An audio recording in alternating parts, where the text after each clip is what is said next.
दोस्तों आज मैं एक ऐसी चीज के बारे में बात करने वाला हूं जो आपके घर की दीवारों को सुंदर बनाती है, आपके घर को रंगीन बनाती है और लाइवलीनेस देती है। जी हाँ, मैं बात कर रहा हूं पेंट की। तो चलिए आज खोलते हैं पेंट की दुनिया का पेंडोरा बॉक्स। बट पहले इमेजिन करो, आज से 40,000 साल पहले कोई स्मार्टफोन नहीं था, यूट्यूब नहीं था, इंस्टाग्राम नहीं था, लेकिन हमारे एंसेस्टर्स को भी तो अपनी क्रिएटिविटी दिखानी थी। तो उन्होंने क्या किया? तो उन्होंने बनाई केव पेंटिंग्स। अजंता, इलोरा, भीमबेटका, ये सब नाम आपने सुने होंगे। बट यहाँ ट्विस्ट ये है कि उन्होंने ये पेंट बनाया कैसे। भाई वो लोग लिटरली डर्ट मिक्स कर रहे थे, जैसे मिट्टी, पत्थर, चारकोल और एक सीक्रेट इंग्रेडिएंट भी था उनके पास। अब वो इंग्रेडिएंट आप इमेजिन कर सकते हो क्या होगा? थूक, यानी आपका सलाइवा। हाँ दोस्तों, सलाइवा। थूक को नेचुरल बाइंडर की तरह यूज करते थे। तब फेविकॉल थोड़ी ना था। मतलब एंसेस्टर्स लिटरली अपनी पेंटिंग्स में दिल और जान दोनों डाल रहे थे। एंशिएंट इंडियंस ने क्या क्या यूज किया था? लाल रंग के लिए उन्होंने आयरन ऑक्साइड यूज किया, काले रंग के लिए चारकोल और मैग्नीज ऑक्साइड, और सफेद के लिए बोन पाउडर या क्रश्ड शेल्स, पीले रंग के लिए टर्मरिक और नेचुरल अर्थ मिनरल्स। इंडिया से एक फेमस पिगमेंट एक्सपोर्ट होता था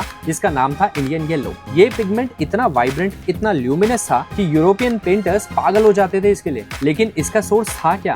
गौ माता का पेशाब। हाँ भाई, मैं मजाक नहीं कर रहा। 15वीं सेंचुरी से इंडिया के रूरल एरियाज में लोग क्या करते थे? गाय को सिर्फ आम के पत्ते खिलाते थे, उसका यूरिन कलेक्ट करते थे, उसे ड्राई करके हार्ड येलो बॉल्स बना लेते थे और इसका नाम होता था प्यूरी। यूरोपियंस को पता ही नहीं था कि इसका सोर्स क्या है। वो तो बस खुश हो रहे थे कि वाओ, इंडिया से ये अमेजिंग कलर आ रहा है। लेकिन ट्विस्ट ये है कि इवेंचुअली ये प्रैक्टिस बैन हो गई क्योंकि गाय को सिर्फ आम के पत्ते खिलाना क्रूएल था, एनिमल वेलफेयर कंसर्न। चलो अब चलते हैं मॉडर्न टाइम्स में कि आज का पेंट कैसे बनता है। मॉडर्न पेंट में 4 मेन इंग्रेडिएंट्स होते हैं। पहला है पिगमेंट, जिसे हम कलर बॉस भी कह सकते हैं। ये पाउडर फॉर्म में आता है और कलर देता है पेंट को। मोस्ट कॉमन पिगमेंट्स कौन से हो सकते हैं? जैसे टाइटेनियम डाइऑक्साइड है। व्हाइट कलर के लिए हर इंडियन घर की व्हाइट सीलिंग होती है, आपको पता है यहाँ पे, तो टाइटेनियम डाइऑक्साइड यूज करते हैं। Iron oxide red, yellow, brown shades में, और metallic salts different vibrant colours के लिए। टाइटेनियम डाइऑक्साइड इतना इंपॉर्टेंट है कि पेंट इंडस्ट्री का 70% व्हाइट पेंट यही बनाता है। नेक्स्ट इंग्रेडिएंट है बाइंडर या फिर रेजिन, जिसे हम रियल एमवीपी कहते हैं। ये बेसिकली ग्लू है जो पिगमेंट्स पार्टिकल को बाइंड करता है, पेंट को सरफेस पे चिपकाने में हेल्प करता है और प्रोटेक्टिव फिल्म बनाता है जब पेंट ड्राई हो जाता है। इसमें कॉमन बाइंडर्स आपके एक्रिलिक पॉलीमर्स होते हैं, विनाइल एसीटेट हो सकता है, और अल्काइड रेजिन्स जैसे ऑयल बेस्ड पेंट्स के लिए। थर्ड इंग्रेडिएंट है सॉल्वेंट या कैरियर। ये वो मीडियम है जो पेंट को लिक्विड फॉर्म में रखता है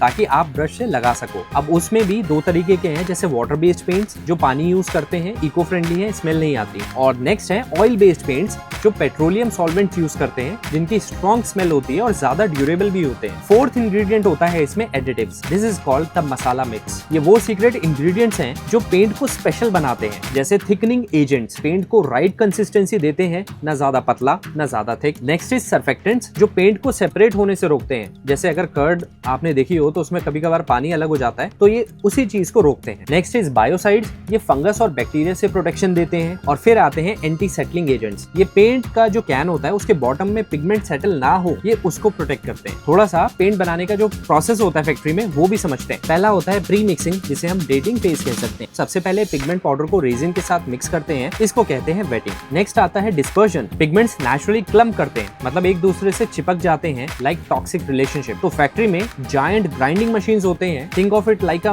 मैसिव मिक्सी ऑन स्टेरॉइड्स जो इन क्लम्प्स को तोड़ देते हैं। थर्ड स्टेप होता है थिनिंग। अब पेस्ट में एडिशनल बाइंडर, सॉल्वेंट्स और एडिटिव ऐड करते हैं। कंसिस्टेंसी परफेक्ट करनी पड़ती है, ना ज्यादा थिक ना ज्यादा थिन। और फिर फोर्थ स्टेप होता है क्वालिटी चेक, जिसमें कलर की एक्यूरेसी देखी जाती है, क्या शेड है, जो शेड प्रॉमिस किया था वही है, विस्कोसिटी कितनी थिकनेस है परफेक्ट होनी चाहिए, वो ड्राइंग टाइम कितना है, कवरेज क्या है, एंड ड्यूरेबिलिटी कि वो कितने टाइम तक टिकेगा। अब समझते हैं कि कितने टाइप्स के पेंट होते हैं। जैसे पहला है इमल्शन पेंट्स, वाटर बेस्ड होते हैं, इंडोर वॉल्स के लिए बेस्ट हैं, स्मेल कम आएगी, इको फ्रेंडली होते हैं। फिर आते हैं इनेमल पेंट्स, ये टफ गाय आप कह सकते हो इसे, ऑयल बेस्ड है, मेटल और वुड के लिए, सुपर ड्यूरेबल है बट स्ट्रॉन्ग स्मेल है इनकी। गेट्स, रेलिंग्स, फर्नीचर सब पर यही यूज होता है। और फिर एंटी फंगल पेंट्स भी यूज होते हैं, जैसे मुंबई और कोस्टल एरियाज के लोग, ये तुम्हारे लिए एकदम मॉनसून में भी वॉल्स पे फंगस नहीं आएगी, तो इसलिए हम एंटी फंगल पेंट्स यूज करते हैं। और फिर आते हैं हमारे हीट रिफ्लेक्टिव पेंट्स, जैसे दिल्ली एनसीआर की गर्मी में आपको पता है ये लाइफ सेवर का काम करते हैं। रूफ्स पे लगाओ और एसी का बिल कम करो।